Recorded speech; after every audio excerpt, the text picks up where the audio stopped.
بسم الله الرحمن الرحيم حميم والكتاب المبين إنا أنزلناه في ليلة مباركة إنا كنا منذرين فيها يفرق كل أمر حكيم أمرا من عندنا إنا كنا مرسلين رحمة من ربك إنه هو السميع العليم رب السماوات والأرض وما بينهما إن كنتم موقنين لا إله إلا هو يحيي ويميت ربكم ورب آبائكم الأولين بل هم في شك يلعبون فارتقب يوم تأتي السماء بدخان مبين يغشى الناس هذا عذاب أليم ربنا اكشف عنا العذاب إنا مؤمنون أنى لهم الذكرى وقد جاءهم رسول مبين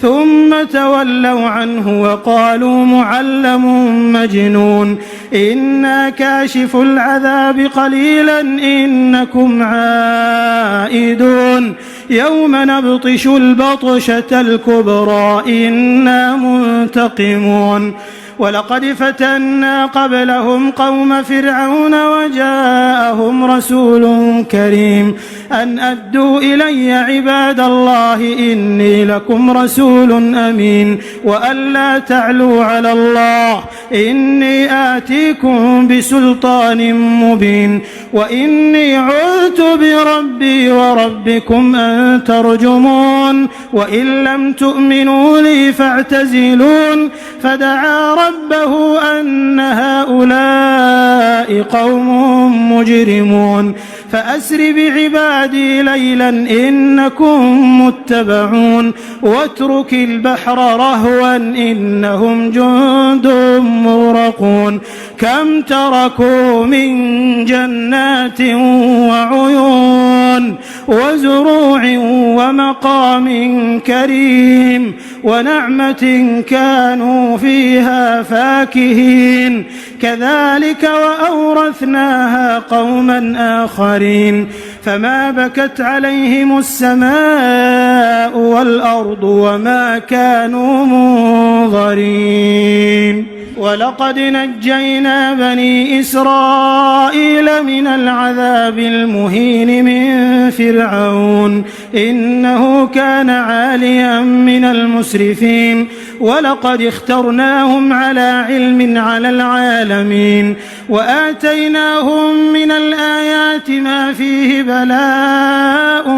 مبين إن هؤلاء ليقولون إن هي إلا موتتنا الأولى وما نحن بمنشرين فأتوا بآبائنا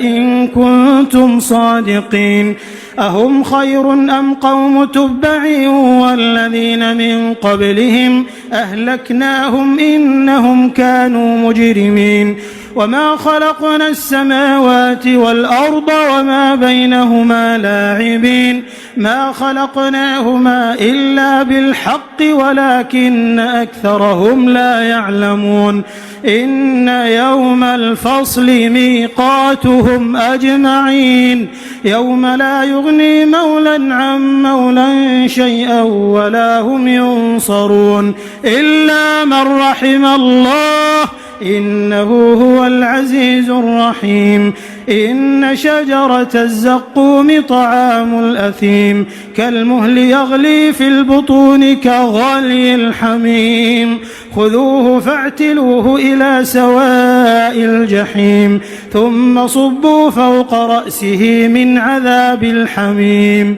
ذق إنك أنت العزيز الكريم إن هذا ما كنتم به تمترون إن المتقين في مقام أمين في جنات وعيون يلبسون من سندس وإستبرق متقابلين كذلك وزوجناهم بحور عين يدعون فيها بكل فاكهة آمنين لا يذوقون فيها الموت إلا الموتة الأولى ووقاهم عذاب الجحيم فضلا من ربك ذلك هو الفوز العظيم فإنما يسرناه بلسانك لعلهم يتذكرون فارتقب إنهم مرتقبون.